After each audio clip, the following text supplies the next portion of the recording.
Okay, welcome everyone and good evening and welcome to Let's Talk Disability and Neurodiversity. Before we get started, we would like to thank the Hingham Select Board for attending tonight. And because they have a quorum, they would like to call their meeting to order. So Courtney, if you could unmute Joe Fisher. All right, I can't see the waiting room anymore. Oh, here we go. Carrie, Yep. we may want to wait just like a minute or two Joe can call the meeting to order, but I'm getting a number of folks who are having trouble with the password because it's case sensitive. So I'm just responding to them, and I know that I'm not the only one. So just like maybe give people 2 more minutes to get in. Okay, I can do that. So Carrie, we can call our meeting to order and then we'll fill the time. Great, yeah. Thanks for being here. Well, thank you. And we have Liz Klein, Bill Ramsey, and myself. So this is a quorum of the Select Board, and under the open meeting law, I need to read the following statement. This meeting is being held remotely as an alternate means of public access pursuant to Chapter 20 of the Acts of 2021, temporarily amending certain provisions of the open meeting law. You are hereby advised this meeting and all communications during this meeting may be recorded by the town of Hingham in accordance with the open meeting law. If any participant wishes to record this meeting, please notify the chair at the start of the meeting in accordance with Mass General Laws, Chapter 30A, Section 20F, so that the chair may inform all other participants of said recording. And I understand the Unity Council is recording this. Yes. And so we've noted that for the record, and all of us thank you for the invitation and welcome the presentation. Thanks. Great, thank you, Joe. Okay, Katie, are we good to start? Give me 1 minute just because I'm getting like all these text messages. Okay. Okay. It's not letting me. I tried to there's over 100 people registered. I tried to email them and tell them the password is case sensitive, but I think they'll just have to figure that out on their own. Okay. All right, I think you should just fire away. Okay. So this is the second in a series of panel discussions hosted by the Hingham Unity Council. And tonight we are pleased to partner with the Hingham Commission on Disabilities. My name is Carrie Nee, and I'm on the board of the Hingham Unity Council, and I will help facilitate tonight's discussion by managing the chat and the technology.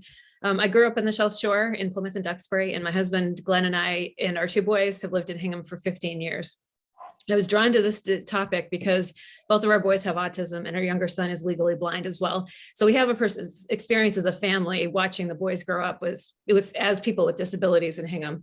Along the way, we learned that disability is the one underrepresented community that you can join at any time. You can be born into it, you can gradually enter it, or discover that you're a member as you move through school. You can enter it suddenly through an accident or other event, and many of us join this community as we age.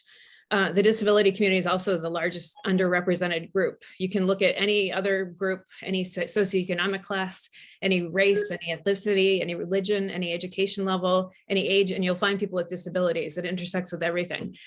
So because the disability community is such a large group, the experiences of the members will vary widely. So we're fortunate to welcome panelists tonight with very different backgrounds and experiences, and we really thank them for putting themselves out here to share their stories and to answer your questions and comments. So with that being said, this is a quote that we liked because it kind of captures what the Unity Council is trying to do with these talks, and you'll hear more about that later.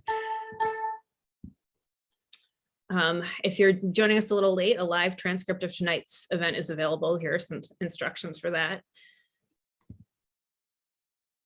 So we just wanted to quickly thank our special guests for coming. As we mentioned, the Select Board is here tonight. Members of the Advisory Committee and the School Committee are here. Chief David Jones, the Hingham Chief of Police, is here. State Senator Patrick O'Connor.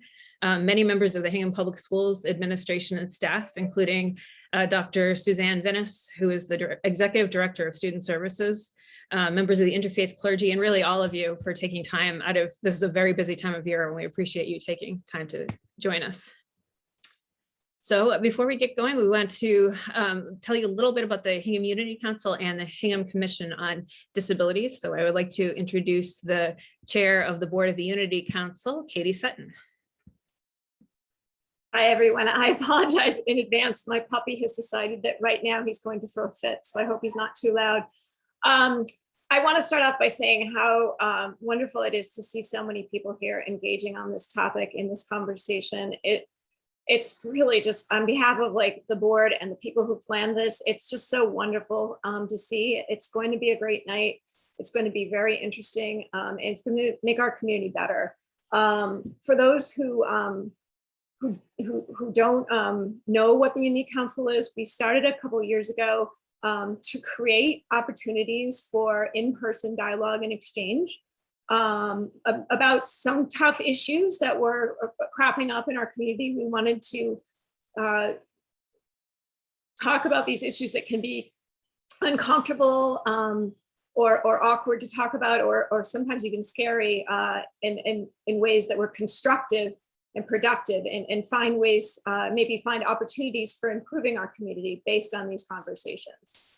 So over the last couple of years, we've done a bunch of different initiatives. We've had some talks about affordable housing. We've been working with our schools and with our town, and we've been having a lot of programming. We've had some fun stuff like the Juneteenth event last summer, as well as we were at the Hingham Farmers Market just this past Saturday, celebrating Hispanic Heritage Month, which was really fun. And we have this series of talks. And the first one was back, I think, in February, and it was Race Talk, and it was the Black and Brown experience in Hingham. Some panelists who identify as Black and Brown talk about their experience here. And it was very well received, and I found it incredibly interesting. And I'm really excited about the upcoming one on December 9th. If you haven't registered, I hope you will. If you want to stop listening to me and go register right now, I'll forgive you. And we also have in the very immediate future a little presentation on tiny houses, which is a different type of living option. And I think that's going to be really interesting too. So those are some of our upcoming things, but please just go to our website and join our email list if you haven't done so already, because that's the best way to find out what all is going on in the world of the Unity Council. And we hope to continue to meet more people and hear more voices, because again, it only makes us better as a community. And last but not least, I have to thank our panelists and everyone who prepared for tonight. This was an incredible amount of work, and the panelists are so brave for coming up and making themselves vulnerable and putting themselves out here. And it's not for the betterment necessarily of the disabilities community. As I said, it's for the betterment of our entire community. So on behalf of the board and everyone else, I can't thank you enough for being here. And without further ado, to Carrie, thank you. Thank you so much, Katie. And next, we'd like to introduce Diane Napoli, who is the co-chair of the Hingham Commission on Disabilities. Hi, Carrie. Thank you. Can you hear me okay? Yeah. Great. So as Carrie said, my name is Diane Napoli. I'm the chair of the newly revised Hingham Commission on Disability. We just started getting rolling last December. We are a 7-board volunteer, so 7-member committee, all volunteers, people from Hingham who have joined together to, in essence, try to help people with disabilities in Hingham. That can consist of being part of wonderful events like tonight, some other educational topics we have coming up. It can be discussing policy or ways. Get that. Could you try again? I'll continue because I don't think that was to me, to help with accessibility for people, whether it be physical, economic, or emotional. We have monthly meetings. Our next meeting is November 8th. They are on Zoom, so you can check that out on the town website. Our email is always open and is a good way to get in touch with us at cod@hingham-ma.gov. I think a lot of people know how to find me or call me. That's always works. And again, we're here to help anyone in town who has a disability, whether that be a child or a senior. So thank you very much for everyone who put this together tonight. I know this can be a really tough topic. It's very emotional, and many of us got rather emotional the other night, and that's okay. That's why we have these talks. So thank you, Carrie and Stephanie. Thank you, Diane. So now it is my honor to introduce our moderator and panelist for the night, Dr. Stephanie Gertz. Hi, everyone. Thank you all so much for coming tonight. I think, Carrie, can we move the slides? Are you controlling the slides, or is Katie? There we go. Okay, so we're on to our norms and safe space that we're going to go for our panelist Q&A and then our closing. And I think what I'm most looking forward to is the panelist Q&A, because we're going to talk for just a couple minutes each, and then we're really looking forward to any questions that you have. People will, and Carrie, you'll let me know if I'm getting this wrong, but the questions can be asked anonymously, essentially in the chat. They go straight to Carrie. So ask anything you want. This is open season. You can ask any question. We won't be offended. We may choose not to answer the question. So we've protected ourselves a little bit here, but we really do want you to feel free to ask anything you've ever wanted to know about a disability. Okay, so onto the norms, getting oriented in this space. Do we have a next slide? It's very hard to talk when you're not controlling the slides, sorry. An open and respectful dialogue. We're here to talk openly and respectfully about difficult issues. And we ask everyone who attends tonight to be mindful of the energy and bravery demanded of all of us to engage in this dialogue. I think especially that's for my husband, who I know is listening. See how brave I am? Okay, so in the panelist Q&A, all of us are going to talk, and then feel free to ask questions, and you can ask the questions via the chat while we're talking, but we'll answer the questions at the end of our presentations. So who are our panelists? Well, me, and I guess I'll read this to you. And so in May 2012, I was diagnosed with primary progressive multiple sclerosis, which impacts my mobility and fine motor skills. I've lived on the South Shore with my family for over 15 years, and I currently run a resource room for students at the Cohasset Middle High School. Glenn Manjurian is a retired business executive, 35-year Hingham resident, and occasional columnist for the Hingham Journal and anchor. You didn't write that, Glenn, but I knew it. In 2001, Glenn suffered an injury to his spinal cord that resulted in paralysis of his lower body. He continues to live an active life with the support of his loving family.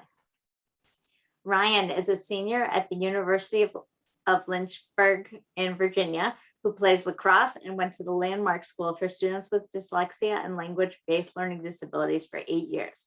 Ryan was diagnosed with dyslexia in 3rd grade, and his parents fought the Hingham school to get out of district placement.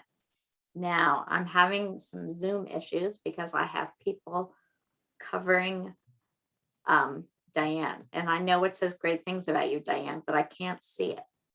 Do you want me to read it?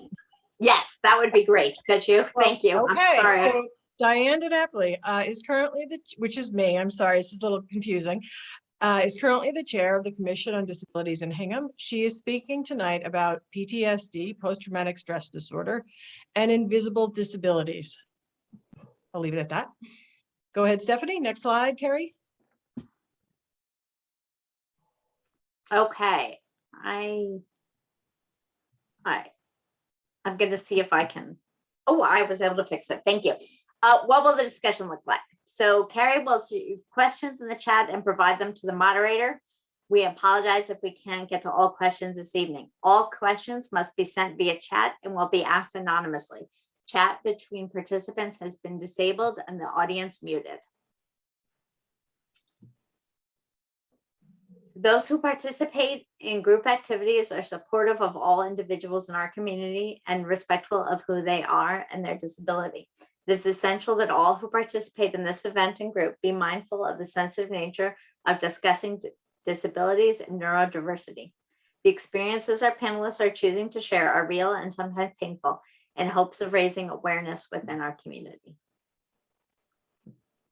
Choosing the right words. A disability is a physical or mental condition that limits a person's movements, sense, or activities. Neurodiversity, a viewpoint that brain differences are normal rather than deficits, refers to the variation in human brain regarding sociability, learning, attention, mood, and other mental functions. Take interest on a person's skills, experience, hobbies, and personalities, and then, if required and permitted by the person, mention their disability or condition. Everyone has their own preference on how they name or describe their disability. Person first language. Put the person before the disability, using phrases like person with a disability or person with autism instead of disabled person or autistic person. As with all our discussions, whether centering around race, religion, gender, disabilities, etc., we cannot represent every experience in one panel. Our panelists have chosen to share their stories with each one of us to create a deeper sense of awareness, so we can strive towards being kinder and more empathetic community members. Okay. So, Carrie, should I start with my... Yeah, why don't you just go ahead and have Okay. So, as you all know, my name is Stephanie Gertz and I have primary progressive MS. One of the particularities that is relevant now is that the medications I take for MS are immunosuppressant, which is a word I wasn't really familiar with until the pandemic. So in addition to any of the physical issues I have, since March 2020, I've lived with the daily anxiety of being immunosuppressed. I'm not sure I yet realize what this has done, but it's one of the awarenesses that while we've all lived under a cloud of COVID fears, those of us who are immunosuppressed, it's been a little scarier and a little more tension providing. So on to the symptoms of my actual MS, where it primarily regards my mobility and my right hand. So I use a cane sometimes when I'm walking. Sometimes I need it for support. Today, for instance, I needed it. I got my third shot on Monday and the side effects really knocked me for a loop. So I needed my cane for support. Sometimes I have to be honest, I'm using it as a signal. When folks see me limp, I have to admit sometimes people have made jokes about my being drunk. So sometimes I use the cane to say, hey, back off. There's an issue here. So while my mobility problems are what folks tend to notice right away for obvious reasons, sometimes I think what has the most impact on my life is the fact that my right hand is for decorative purposes only. I used to be right-handed. Now functionally I'm left-handed, but my left hand is not as good as my right hand. The closest way I can explain it is if you take your dominant hand and tape all your fingers together. Now try to write, use scissors, cut your food, and you just can't. My husband has been great. We've sort of worked out a routine, and most of the time you don't even notice. I'll just gently slide my plate to him in a restaurant. He'll cut up my food and slide it back. But it's disconcerting. I certainly didn't expect to be at this point in my life and have to have my food cut up for me. And so there are all sorts of things, with the writing. Sometimes you can't tell because you can type so much these days, and I can text really quickly, but I can't really write anymore. And I can't, rarely can I can't use scissors very well. It's a very complicated process, but the cutting my food is the most visible thing sometimes. And I found Hingham to be very welcoming. I think it's hard just being in the suburbs. Sometimes I wish I didn't have to drive everywhere. But the biggest thing is please don't park in our handicap parking spots. There are often people at the library. I've noticed this, well, before the plague when we all went to the library regularly. In the rain, people will park in the handicap spots because they just want to run in and out and they don't want to get wet. Well, that's a convenience for you. Think of what it does to me. So now you've made me walk in the rain. I'm walking a lot slower, so I'm getting a lot wetter than you are.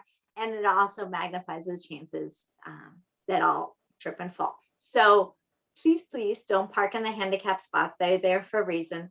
And when you think you're just darting in for a second, you may really be inconveniencing a handicapped person.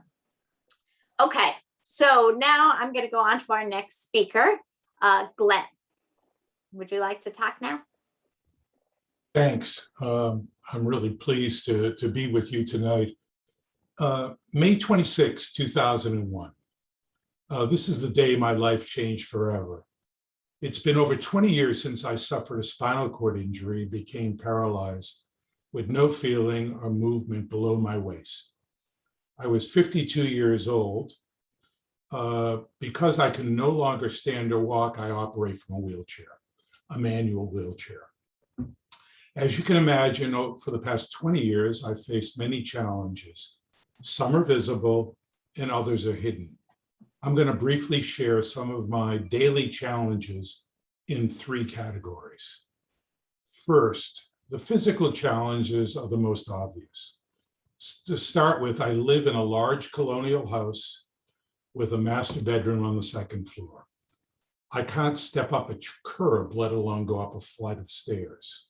So I had to make major modifications to my house to allow me just to get in and then to move around. I learned to drive a handicapped, an adapted minivan. By the way, none of this is paid for by health insurance. I'm conscious of accessibility issues everywhere I go. Where can I park? How far do I have to wheel to get to my destination? Are there going to be accessible bathrooms? Is it going to rain? Is it going to snow?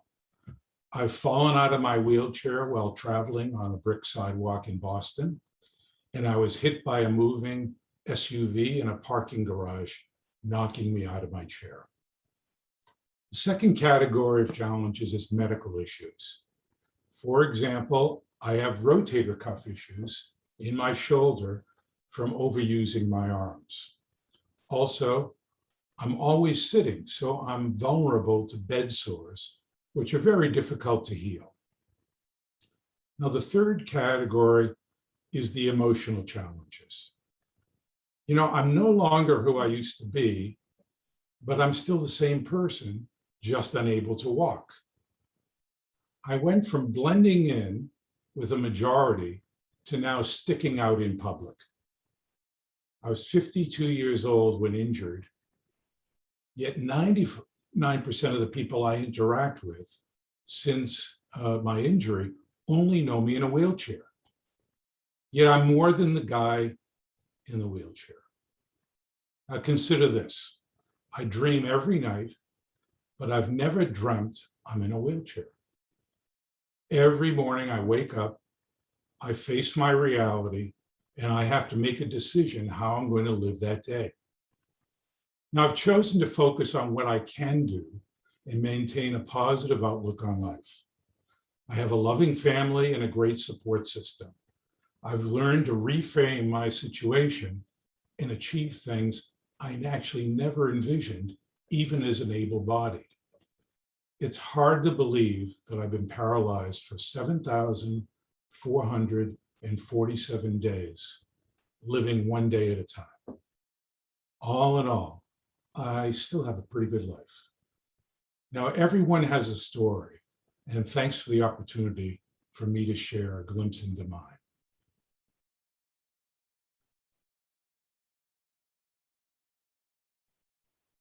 Thank you, Glenn. That was very powerful. Thank you for sharing. I appreciate it. Ryan.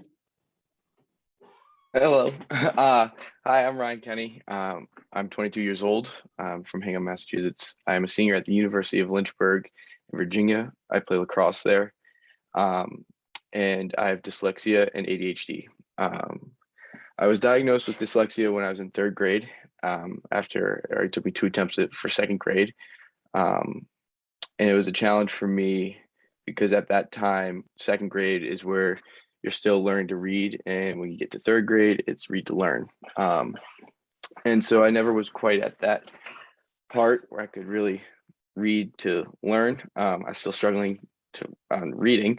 And so once my parents, they found out that I was dyslexic and that the Hingham Public Schools weren't really helping with my decision process, like just going through with everything, turned out to be more that they're just trying to pass me through. I had one of my teachers tell my parents that I wouldn't graduate high school, yet here I am as senior in college. And so that was pretty tough on me going through because school was never easy for me. As the last place I wanted to be, I always wanted to be outside playing and playing sports. But then my mom and my dad, they decided to fight the town and sue them so that way I could get out of district placement. And we ended up winning the case, and I got to go to Landmark, which is a school for dyslexia and learning disabilities. And that was life-changing for me. We're really focused on me to kind of learn that reading process and coping with dyslexia to be a better student. I'm very thankful for that opportunity because it changed my progression of where I was going to be going on to where I am today. And I think looking back, it's something that I'm proud to have. I'm really lucky and fortunate to have dyslexia because it taught me how to think outside the box. It taught me to be different, taught me to learn how to be different and that not everyone's normal, and just gave me a great group of friends at Landmark. I met my girlfriend there, Julia. It's been awesome. But on a normal day-to-day basis, it hasn't really affected my life as much as it used to when I was at school back in Hingham. And I think that's when I got to Landmark, I really was given the tools to succeed. And I think that's something for everyone that has a disability is once you're giving some tools, you start to learn how to succeed with it and kind of not looking down upon it. I had two options when I went to Landmark. I could either be bummed that I just left all my friends in Hingham, or I can look at the opportunity that I was given, I was gifted, and I never wanted to take advantage of that opportunity. So I really wanted to make sure I gave it my best. When I was at Landmark, my senior year, I was part of a group called Student Advocates, where there's 10 of us, and we go around kind of just giving presentations and talking about students with learning disabilities to schools, to colleges mostly. For instance, we gave two presentations to two different classes at Harvard, which was a really unique experience. Never thought that I would be presenting to a Harvard class, let alone never think I'd ever get into Harvard. But that is something that was tough for me because even though I worked hard, I got good grades, I had a GPA of 3.82, didn't mean that I would test well. And that's something that I always had to deal with, is that I'm not great at taking tests. Doesn't mean I'm not smart, just doesn't mean I'm good at taking tests.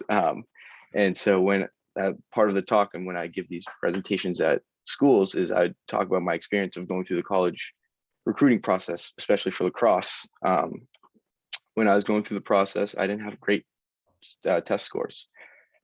Nothing that stood on pages that would grab coaches' attention, just my grades. And so it was my dream to play lacrosse at a NESCAC school. And after looking through my test scores and talking with my advisors, it really showed that that was never going to be a possibility, even hearing it from coaches. I get a call from every coach that I talk to, like, hey, we're really interested, but our only issues is we can't get you in with these test scores. And, you know, that kind of hit hard on me as a reality check. But at the end of the day, like my mom says, everything happens for a reason. I am at Lynchburg. I'm really happy. I'm playing lacrosse at a high level. That's what I wanted to. And every day I'm just thankful that I have the opportunity to do what I do. And I'm proud to be dyslexic. And I want to thank you for the opportunity to speak tonight.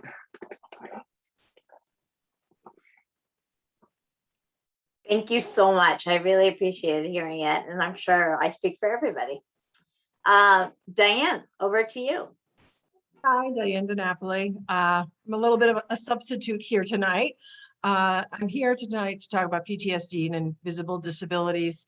The person who we had originally scheduled to discuss PTSD actually found prepping for this event and some of the things going on in the world just so triggering that they asked if someone might be able to discuss PTSD on their behalf and to play a video that the person that will play shortly, demonstrating what it's like to have PTSD day in the life.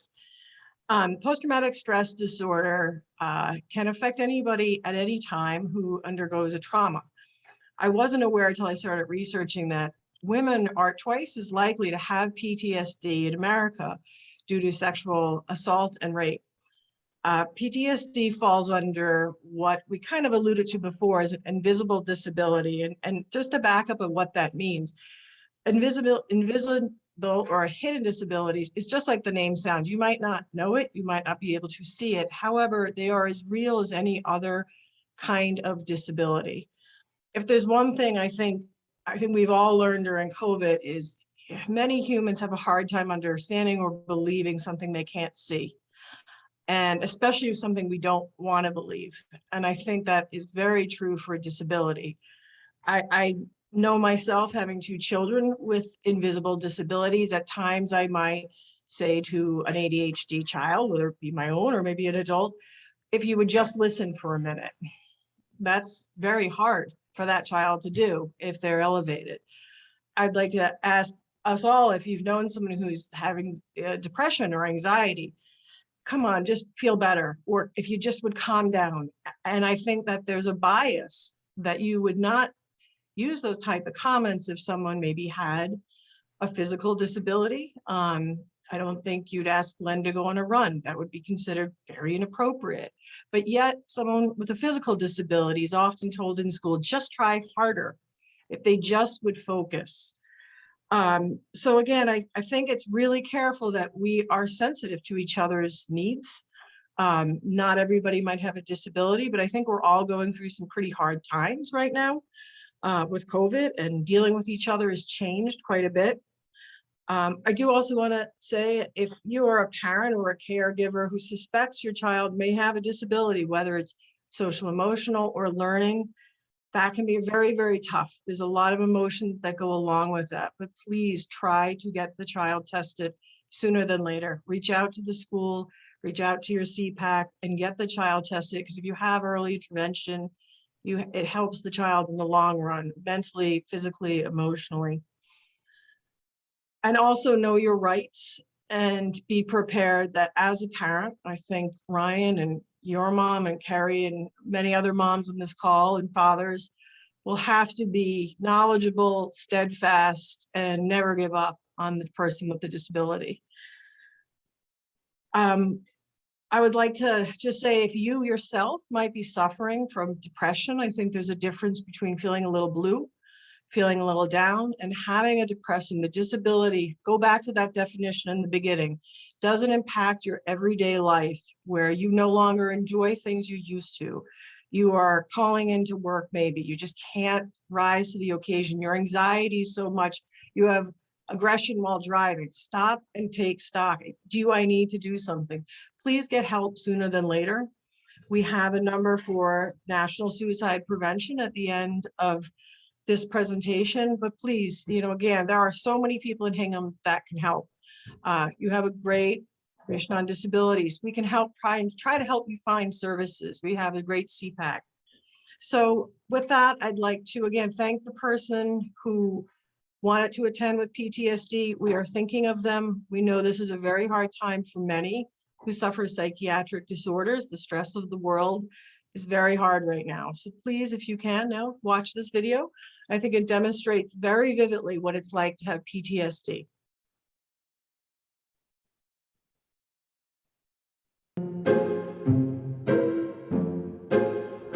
All right, ready? 3, 2, 1, action. 125 decibels right there. We're gonna have to clean this up. Where do you want me to stand? I just like walk out, introduce yourself maybe more time. Okay. Just like, cool. And then when they look around, you guys are completely normal, like nothing happened. Hey, good morning. Hey, how are you? Good, how are you? Good, good, good. Can I have a hot chocolate? So you just want, do you want a double espresso or a single? Double espresso. Okay. You got whole milk? I do.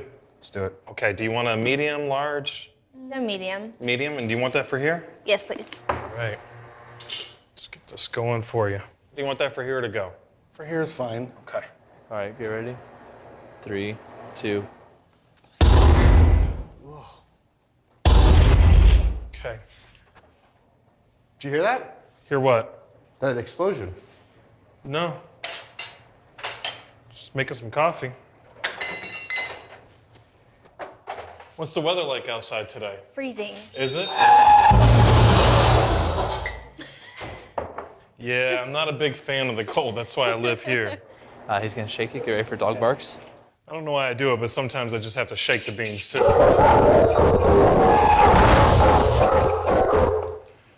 Thank you very much.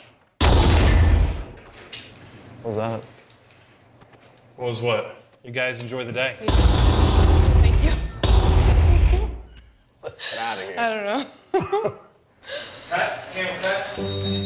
Hey guys, come on over here.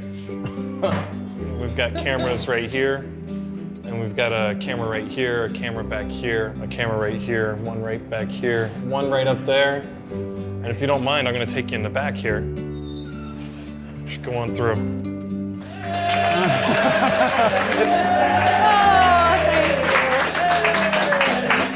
Thank you. Oh, you okay? What happened there?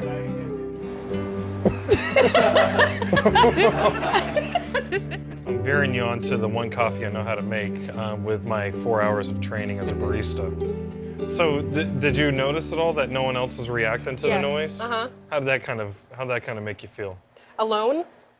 I just wanted somebody else to be on the same wavelength as me, because I felt like I was the outcast and nothing happened. Nobody looked around, nobody looked at me, nothing. How'd that make you feel? Isolated? What would you think if you had to deal with the same things you dealt with today, every day? That would be debilitating. It would be scary to even leave my house because you don't know when or what to expect from day-to-day life. That's what 24 million US citizens deal with on a daily basis. It's not mostly veterans. Really? A lot of people go through a lot of difficulties with post-traumatic stress. Did you hear the dog bark? Did you hear the car wreck? I did, yeah. I was a Green Beret. I lost 5 friends in a 6-month period. You know, it's hard. It's just a memory or emotional attachment to something that they need to work through. It's jarring. And not just my personal, but to hear the numbers and to hear your story a little bit and know that people are suffering in silence. It's always been the sort of thing where you don't really talk about it, and that's not right, you know, if we're gonna heal, you know. Chris, come here, brother. Get another hug from you. Thanks, man. Thank you. Yeah, man. I really do. Right on, man. Yeah, nice to meet you. Nice to meet you as well. Yeah. Thank you for doing Yeah, this. of course. Thank you.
Thank you so much for showing that, Diane. I've now seen that video a few times, and every time it gets me anew. Agreed. So none of these are easy things. On that note, if folks would like to ask questions, if you want to type them into the chat, and then I will start shooting them to folks. We've got one question in so far. I'm going to give this one to you, Ryan. So as someone who's come from this experience, what would you do if you're a teacher who has a student who is most likely neurodivergent needs more direct one-to-one attention and may not be a good fit for your type of school. But they haven't been tested, and the question says if the student has not yet been labeled, but I'm not sure I'm comfortable with that phrasing. But as how about diagnosed? So what would you want a teacher to do? Possibly not tell you you're not going to graduate high school. But what would you want the teacher to do if they have a student who hasn't yet been diagnosed and is in their classroom? Oh, that's a great question. I think it's hard because for me, I mean, I was young. I didn't know any better. I thought just nothing came easy to me. But after kind of learning and going through my process, like for instance, when it came to the MCAS, like one of my teachers would end up like reading me the questions and stuff like that. And so it kind of was like, well, okay, at this point, like there's only so much that she's doing more for me than is doing for me, kind of. Like I think just helping them with little like tips and tricks. Like one of the things for me is for breaking down larger words, like 2-syllable words, called the dot and grab system, where you dot all the vowels and you grab the consonant in front of it, and that allows the student to kind of break down the word. And as like just kind of like a little practice, it helps them when it comes to these bigger words to be like not just freeze up, because especially for reading, that's where you start to lose your time on the reading. It's where you lose your comprehension, because you're now, instead of looking at the whole, you're looking at one word. So I think it's just finding like the little tips and tricks and just slowly putting them in, because I hated getting taken out of class. And for someone who is not yet diagnosed with it, I think just to give them a little boost and a little boost of confidence, show them tips and tricks like, hey, a lot of kids do this when they can't break down like a word. So I think that's one way that if I was younger and back in my place, that would definitely help. Thank you, Brian. I think I'd also like to add to that talk to the parents right away, because I know when I first started out, what did I know about what a kid should know in kindergarten or first grade or whatnot? So I think it's really important to talk to the parents and say something is not quite in the standard progression here. And so to talk to parents right away to see what can go on. Okay, the questions are now coming in fast and furious. So bear with me as I go with the technology. Okay. Diane, I have a compliment for you. Great points, Diane, about those invisible disabilities.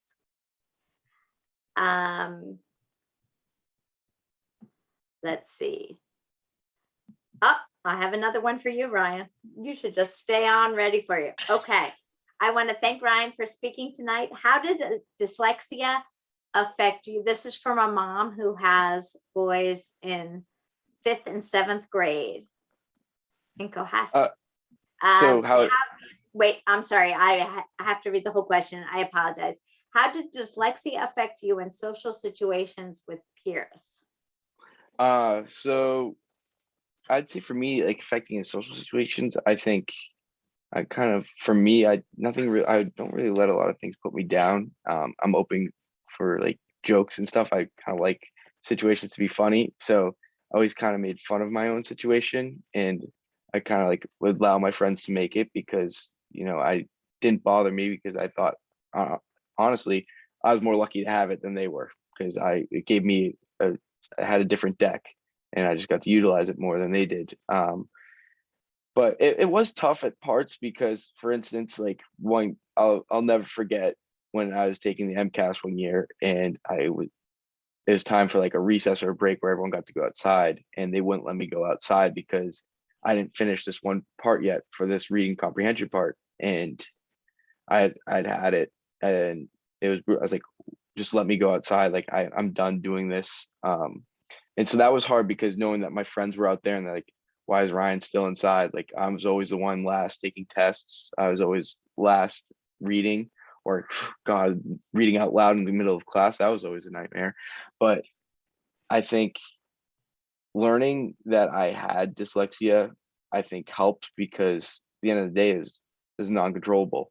All you could do is adapt and learn from it. And so I think socially, it was challenging at first, but then as I got used to it, it became a lot easier. And now it's a second nature. It doesn't even bother me. Great. Thank you so much, Ryan. Okay.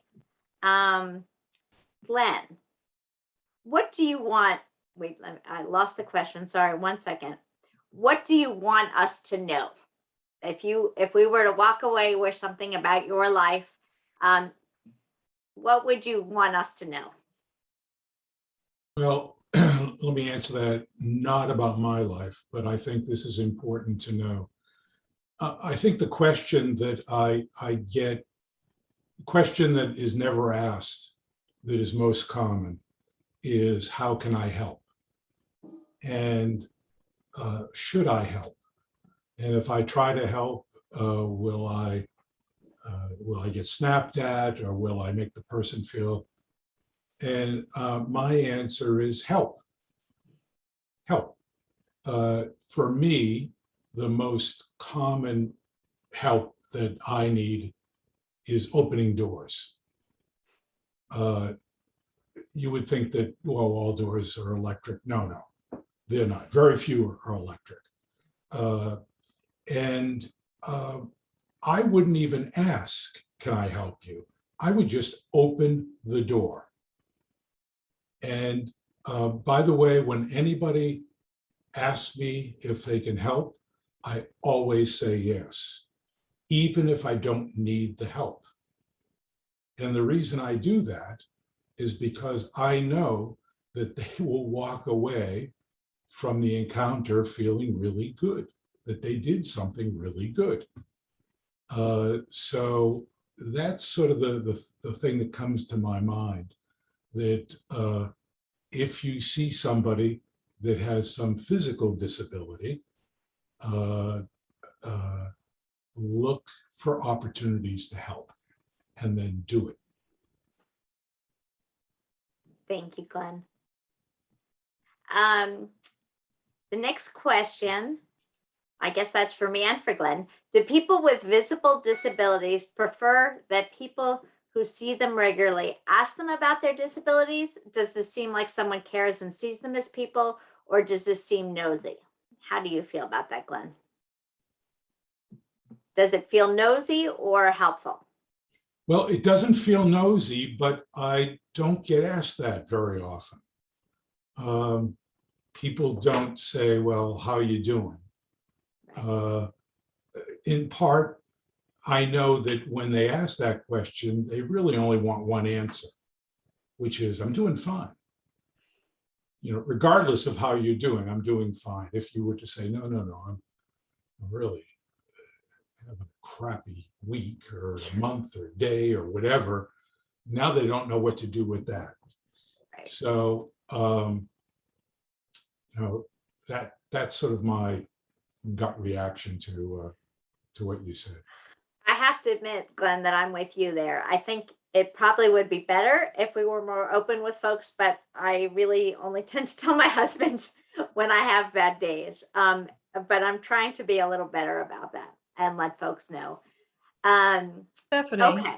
Yes. Stephanie, can I just add, Sure. I know the question wasn't addressed to me, so maybe I shouldn't, but That's quite all right. I do, and I saw Carrie smiling. I don't know if other parents with children with disabilities get this, but I feel like people often ask in the worst possible time.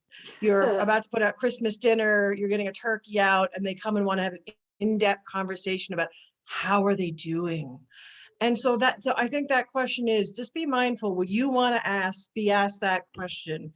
That's something extremely emotional. That's not a short answer at a very challenging time. So just, people do mean well, but think about if the shoe was on the other foot. You know, Diane, I think that's an excellent point. It all depends on when you ask. And you're right. There are absolutely times when it just not, you know, we're not going to talk now. So this is not the right time to have that conversation. So I think that's really important, is to be mindful of when it is that you're asking. Can I add one other thing? Of course. I'm going to tell a short story. You know, I was in the hospital for 2 months, you know, not recovering, but learning how to live and learning how to get dressed in bed and do all the things that you're supposed to do. And I remember the first time I got home and my wife and I went to Hingham Center. And I'm rolling down the sidewalk. This is the very first time I'm out after my injury. And people are walking toward me. And I look at them and they look at me. And then they turn their heads. They look away. And, I went home and I said to myself, is this the way my life is going to be? That, when I'm out in public, I'm sort of like fine china that if someone looks at me, I'm going to break or I'm going to fall out of my chair or something. So the next time I went out, I did the same thing, except I did one thing different. And that I smiled at them. And everybody smiled back. And I'm going to say half the people, I continue to do this, by the way, half the people, without me saying a word, would either say good morning or good afternoon. So the power of a smile is, really important. And so that's the second thing that I would say. Thank you, Glenn. So, what are your experiences in Hingham related to your disability? Are people kind, patient, accepting, inclusive, etc.? And are town buildings, stores, restaurants accessible? Do you want to take that, Glenn? And then I think I might add to it. Well, you and I have talked about this. First of all, I find the people in Hingham to be wonderful, and people in general to be wonderful and helpful and empathetic and all of that. I mentioned about the challenge of traveling or of driving and parking. And my experience in Hingham is actually slightly better than when I go into Boston. Because I have to park on, if I'm not parking in a garage, I have to park on the street, and I'm hoping that I can park near wherever I'm going. And most of you won't know this, but all the sidewalks are sloped to the curb so that the water can run off. But in a wheelchair, you're trained to push and glide. Push and glide. Well, when the sidewalks are sloped, you have to push, push, push, push, push. So after one block, I'm pooped. I'm really tired. And no one has ever asked me, gee, can I push you? Occasionally, if I'm crossing the street and I'm going across the street, somebody might ask if I need any assistance. But that is, it's very, very challenging to push, push, push, push. Thank you. I would say on another point that I find, I would echo Glenn's words that I found people in Hingham to be just wonderful. I mean, this talk, quite frankly, is an example of that, that folks would care enough. So I haven't had any issues there. The only thing is, I think when we look at our town buildings, I think there aren't a lot of bathrooms, and the bathrooms aren't very accessible. So sometimes before I go to certain town events, I kind of dehydrate. So I don't want to get too TMI there, but I think we need to improve our bathroom access, if I may be so bold. Okay, so Diana, Ryan, did you want to add to that question at all? Well, I mean, Stephanie, with the commission did a survey, and thank everyone who participated, and bathroom access was the #1 concern. There aren't a lot of bathrooms, period, in Hingham, public bathrooms, and access is very challenging, followed by sidewalks or access to public transportation. So while I think our hearts are very accessible, we have some physical issues that we should work on, in my opinion. Thank you. Ryan? I don't really have anything to add. Okay. So the next question, we've talked about the physical academic struggles of having a disability. Can panelists talk about how they are treated because of their disability? How do other people, sorry, scrolling. How do other people, sorry. The questions are coming in so quickly. All right, we'll just assume that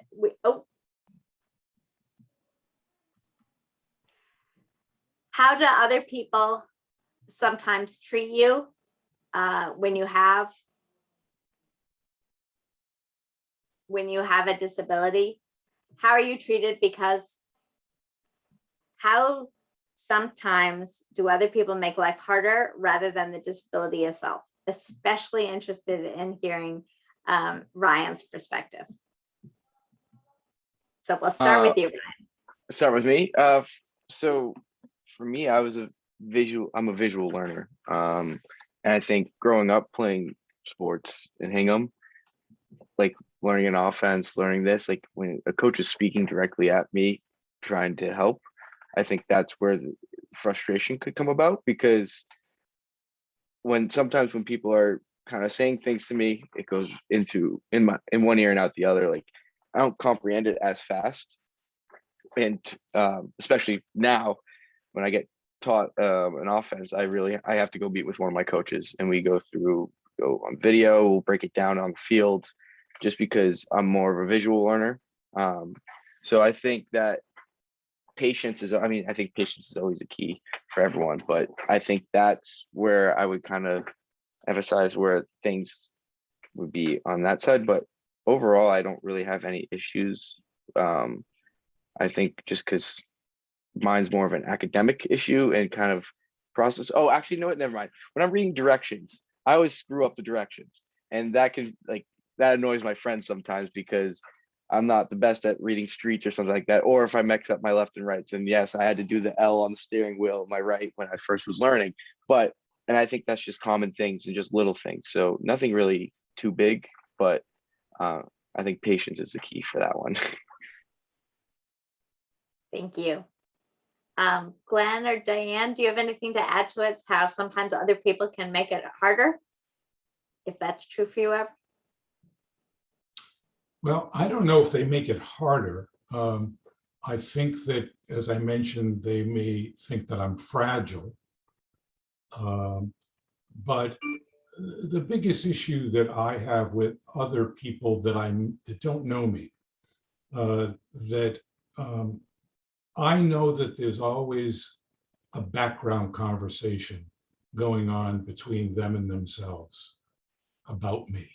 I go into an elevator, there's two other people in the elevator, and they're up here and I'm down here, and it's just natural. Who's this guy in the wheelchair? How many times in the course of a month do you come across somebody in a wheelchair? It's very, very rare. And so I always start a conversation and I break the ice. And it's oftentimes not what they expect.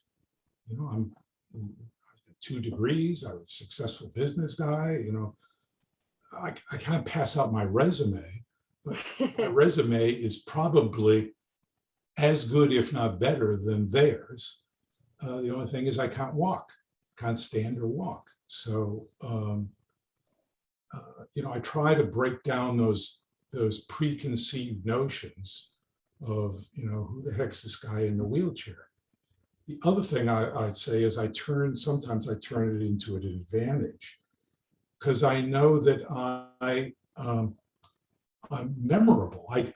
People remember me. If you go someplace and they say, who was there? I say, well, there were 99 people and a guy in a wheelchair.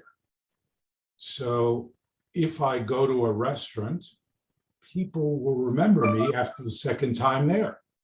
And, I want them to remember me in a positive light. And so I'll have a conversation with them about something, and, the background conversation stops, and it usually gets replaced by something positive. Thank you. I feel self-conscious sometimes. I feel like if I'm at dinner at a restaurant or something with friends, when I leave to go to the bathroom, I feel like everyone's turning to and looking at me and then saying, "Oh, Stephanie's looking good these days, isn't she?" Or so, and you know what? That could just be my adolescent mind going that maybe they're not really talking about me at all. But I do feel self-conscious, especially when I'm limping more, that folks are making judgments about how I walk. Okay. I have a question here. As a person with both a physical disability and neurodivergence, I often need to ask for help. I'm outgoing, so it's fairly easy for me, but it isn't easy for most. How do our panelists handle people who seem to get impatient with us when we need help? Has anyone?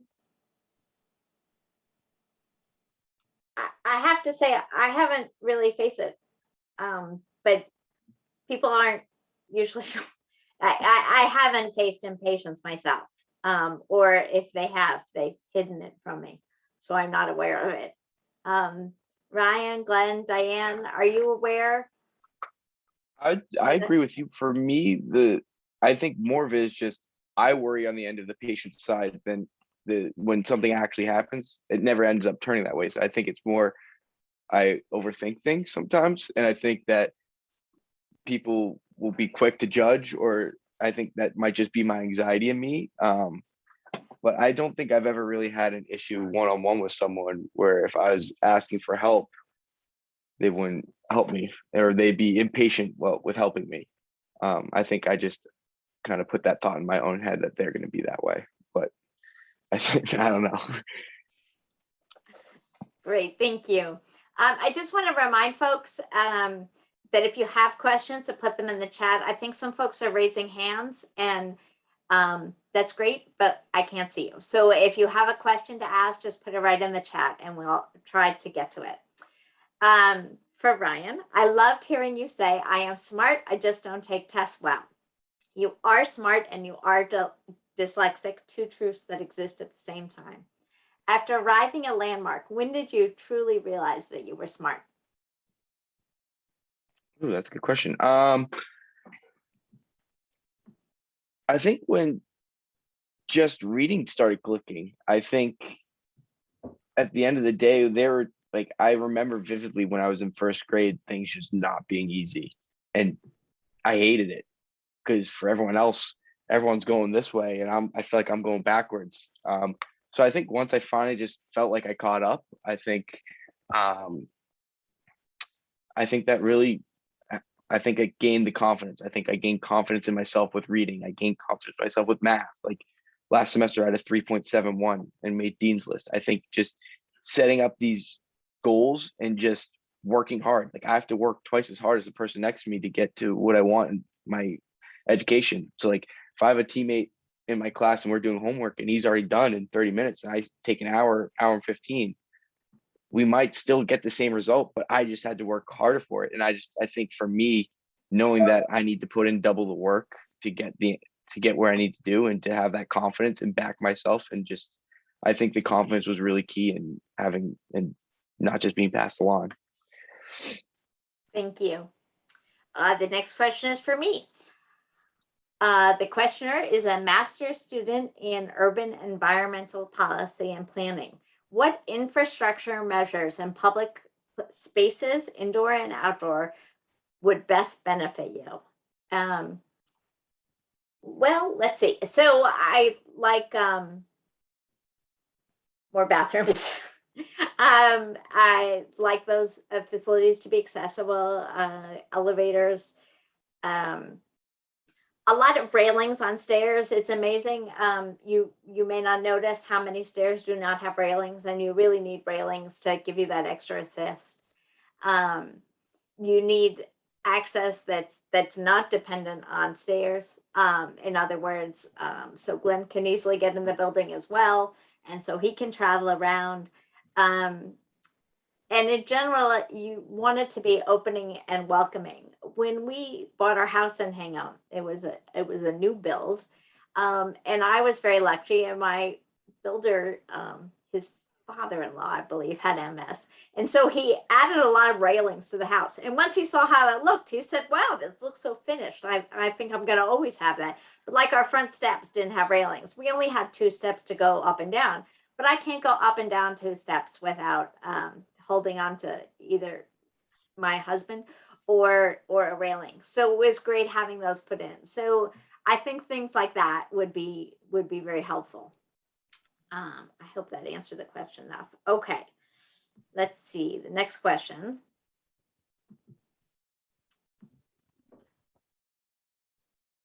Okay, an observation. I moved to Hingham a year ago and became physically disabled in December. The community has been welcoming and curious, which has opened up conversations as mine. As a newbie, I welcome to our community. I embrace the questions and wonder how the panelists embrace it. So I'm personally happy to discuss with someone, but I think Diane's point, I'm going to go back to that and sort of the timing. I don't want to discuss it all the time, and I may not want to discuss it at that particular moment, but basically I'm happy to talk about it. I don't want it to define my whole world though. So sometimes enough is enough, if that makes sense, but I try and be polite and say, I can talk about it another time. Glenn, how do you feel? Can you just repeat the question? Sure. So this is a person who's been welcoming and curious, which has opened up conversations in mind. As a newbie, I embrace the questions and wonder how the panelists embrace it. So how do you feel about questions relating to your disability? Well, as I said earlier, I don't get them very often. I think that people are afraid to oftentimes ask me questions. I think that they think that they're invading my privacy. I will say that I tend to break the ice and create the safe space for them to join in rather than the other way around. And I'll talk about my situation and how it happened, and I won't go through all the challenges because I think that they can suspect with what many of them are, and it's enough. They don't have to know what all of them are. They can just project themselves into their situation. And by the way, they usually say there's no way I could do it, which is what I said. So no, I don't get that very often. I will say that if I meet somebody for the first time, and often if I'm having lunch with them, I'm going to say within a half hour, this is for the first time I'm meeting them, they're telling me about their problems. It may be their child, it might be a dysfunctional family, it might be that they have been laid off and they don't know what to do. And I think they assume that the guy's in a wheelchair. I think he'll understand. And I thought it was weird the first couple of times it happens, but it happens much more than I suspect. So that's an interesting thing about interactions. Stephanie, can I just add again? Sure. I think sometimes people don't just know how to bring it up, and they project oh, if I were you, I would feel so, like, how do you deal with that? And I just, again, do not have a disability, but I have 2 children. I think people know that. And I just would hope that someone doesn't have to approach a question with that sort of social lubricant of feeling pity or sorrow, because that's not the way I perceive my children. So I think, you know, I understand that, you know, please ask the questions, but I don't think you need to project a negative to it. This is our lives. This is what we know.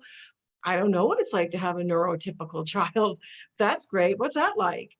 So just, you know, ask the questions, but just be mindful of the time. And Glenn, I think you're a very good listener. So I think wheelchair or not, I probably would be chatting with you all day. So it's who you are. Thanks. So I have to say this may be my favorite question that's coming up next, primarily because I'm a coffee addict, for those of you who know me. Okay, to each of the panelists, if I were to invite you to have a cup of coffee with me in Hingham, what place or restaurant would be the most accessible, easiest for you to meet me for coffee? P.S. I'm buying. So whoever asked this anonymous question, come find me later. Okay, Diane, where would you meet? Oh God. God, the Snug? Is that wrong? I mean, probably Derby Street, Panera, because it's closest to my house. But thank you for the question. You know. Ryan, where would you meet someone?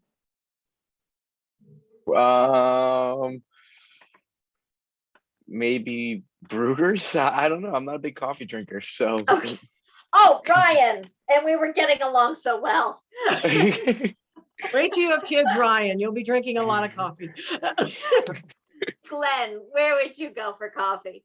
Well, you know, the first thing I'd ask is, where do you live? Because I would choose one of three places. So if they live in South Hingham, I'd say, well, let's go to either Starbucks or Barnes and Noble, because those are easy for me to park. If they live closer to downtown, then I'd say, let's go to Brewed Awakening. And if they didn't like Brewed Awakening, then I'd go to Red Eye Roasters.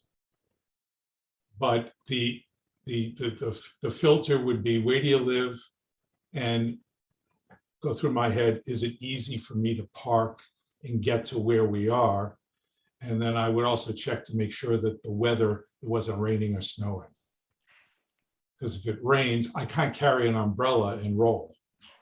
So I got to be close to wherever I am going. I have to say, Glenn, it's funny that you say that. I have gotten wet a lot since I've been diagnosed, because it's just too much to manage even to have an umbrella and concentrate on walking. So I never use an umbrella anymore. So I would go to Panera because of the parking, and it's a very accessible sort of facility. You can walk clearly in it.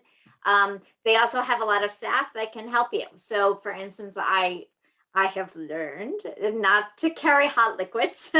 And so folks at Panera are always more than happy to help me. So I find that Panera is the best and most accessible, though I've had coffee many places in Hingham. So that was not a criticism of any other place in Hingham. But if I were going to choose what's the easiest, it would be Panera.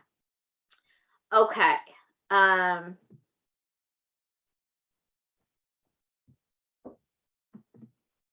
How have the changes brought by remote work or meetings due to COVID affected you as a person with disabilities? Do you consider the accommodation of remote work and meetings long overdue? Is the software accessible? Glenn, do you want to start with that? Well, I'm retired, so I don't work, but I interact with a lot of people, and I'm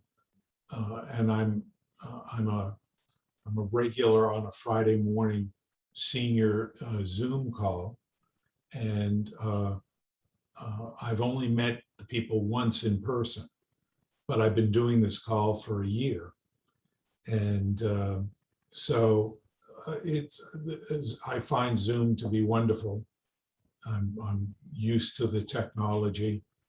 You know, this, if you had said, oh, we're going to have this in person, now I got to think about, gee, where are we going to do it? How am I going to get there? You know, I'm kind of tired in the evenings. And so now, you know, I'm sitting in my jammies here and able to talk to 67 people. Yes, I would agree with you, Glenn. Night times, I mean, I can used to get tired. The other day I was complaining that I had 3 Zooms that night, and then I stopped myself. I never would have been able to go to those 3 meetings if they hadn't been on Zoom. And so it's really been great. It's nice to not be on Zoom all day long as we were in the depth of the plague. But it's really made things a lot more flexible. That there are certain things, whether just for timing wise, that you don't have to drive to somewhere, and the commuting time, the fact that we can have Ryan participate from Virginia. I think that Zoom has really helped. I can't speak for all folks with disabilities, of course, but I think it's really helped open up a lot of the world, because a lot of things that we haven't been able to do, we can do more easily, or excuse me, things that we could have done before. It's just made it a lot easier to do. Like, for instance, I've been having side effects from my shot, my vaccine, and boy, getting out tonight would have been tough. But instead, I got to lie down for a few minutes before this, and then could perk up and come in, you know, and I didn't have to be ready an hour ahead of time. So I think there have been some great opportunities. And some of the open meetings, as you all know, because that Chairman Fisher read that speech on open meeting laws, that's extended, I think, until April, that we can have Zoom open meeting laws. The Commission on Disability actually has an exemption that we can always have remote meetings. And I think that's great. That's a great acknowledgement of where we are. But I have to be honest, even though that was always written in the books, I don't think any of us would have known about it until now. So I think it's been a boon. All right. Next question. I keep coming back to the coffee question. You know what I'm fixating on. I understand that Landmark offered to partner with Hingham Public Schools to build programs for dyslexia students, but do not believe this has happened. What are your thoughts on this, and should this be a priority for our town? I'm not sure which of us is best to answer this, Ryan, or I feel like I should toss it to Carrie, but I don't want to put her on the spot there. Brian, do you have feelings about a partnership between Landmark and Hingham Public Schools? Yeah, I think that'd be a great thing. I think a lot of the students at Landmark are out of district placement. So it's a common theme. Like, a lot of kids there like still have to take the MCAS because they're publicly funded and stuff like that. So I think a partnership would definitely help those students out that need the placement. Thank you. It seems like a great idea.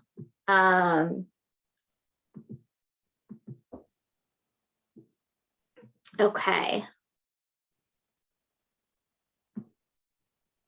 So this is a question for parents of nonverbal children that I don't think any of our panelists are, but I'm going to toss the question to you, Diane, in case you have some insight on what this is. And I've just lost the question. So hold on one moment. We have a family friend who is 6 years old and mostly nonverbal. Sorry, I scrolled too far.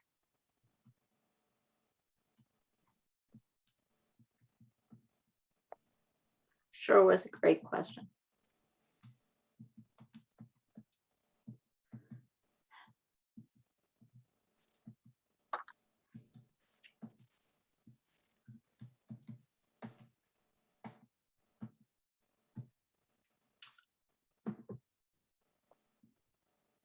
Okay, we have a family friend who is 6 years old and mostly nonverbal.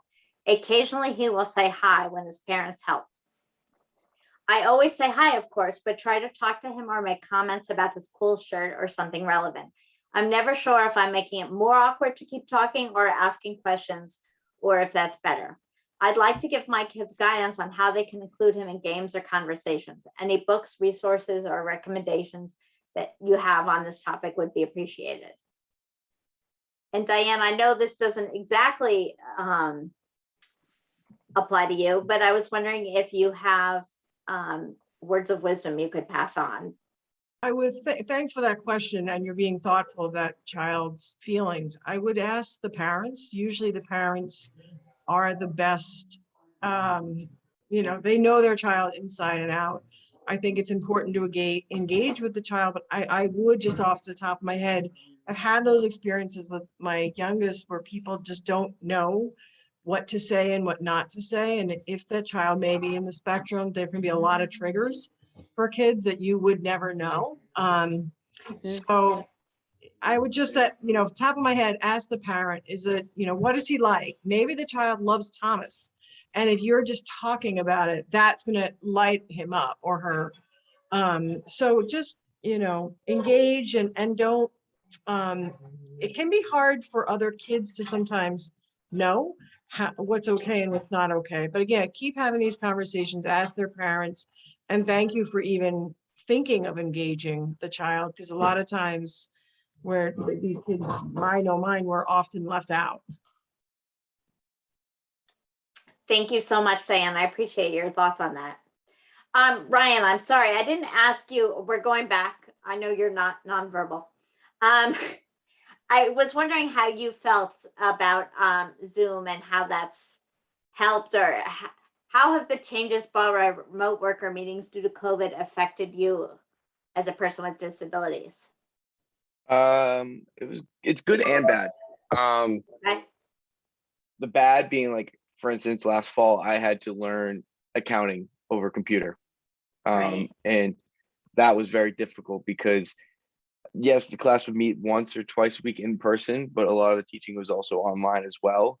And then tests were online as well. And so for me, being a visual learning, yes, they can share their screen and do stuff like that, but I'm also ADHD and I'm in my room right now and there's tons of distractions where for me, sitting in the front of the room and like the classroom is important, but it's also a rule on my team where we have to sit in the front row because it keeps us engaged, it keeps us focused.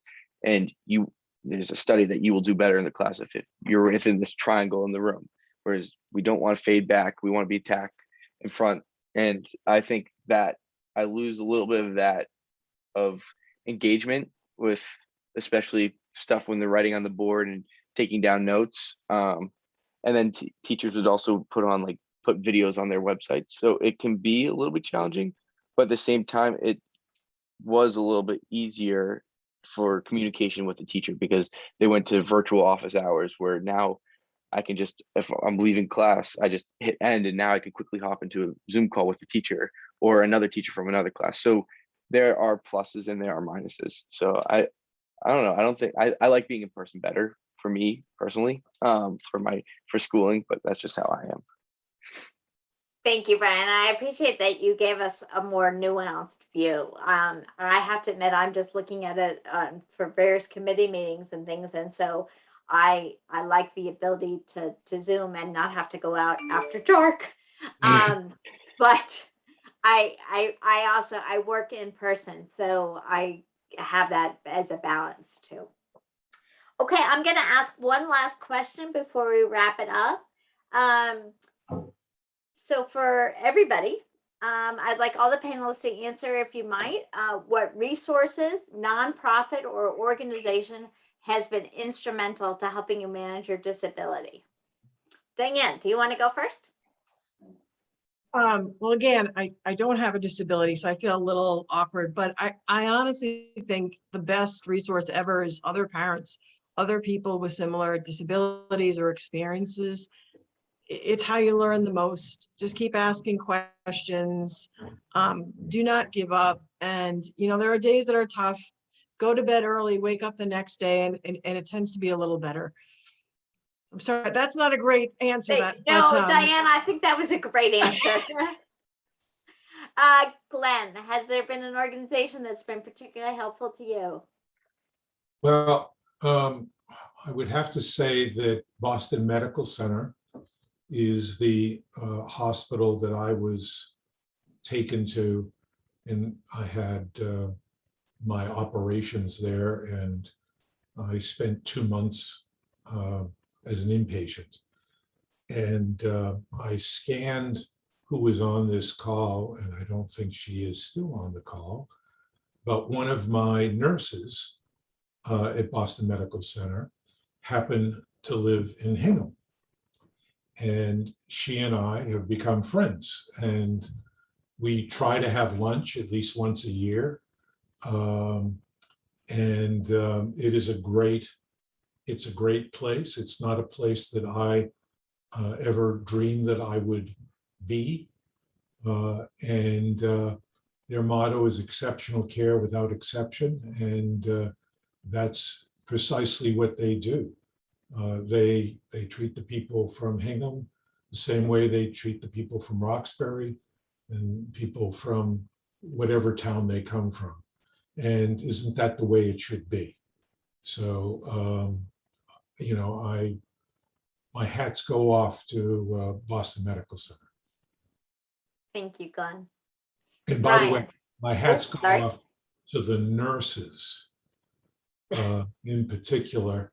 And I would say the people that were the nicest to me were in inverse order to the amount of education they had. So the aides that came in and cleaned and did a lot of work, wonderful people, very dedicated people. Thank you, Glenn. That's great to hear. Ryan. Can you repeat the question again? Sorry. So what resources, organizations, nonprofits were most helpful to you? Oh, hands down, my mom. I mean, I know she's on the call and I know I've thanked her many times, but she is the sole reason I am where I am right now. I know, and same thing of what Diane was saying, like parents reaching out to other parents and reaching out to, like, I know I've talked to kids from Hingham who ended up coming to Landmark. I'm more than welcome to talk if you have any more questions after this. But also Landmark, I mean, Landmark just was so life-changing for me. It gave me the tools I need, and like something I always talk about with my teachers at Landmark was like putting together a toolbox for yourself for when situation comes, you pull out the right tool that you need. And I think they were the ones to really create the ground for me, and I'm just very thankful for that. I'm thankful for my family.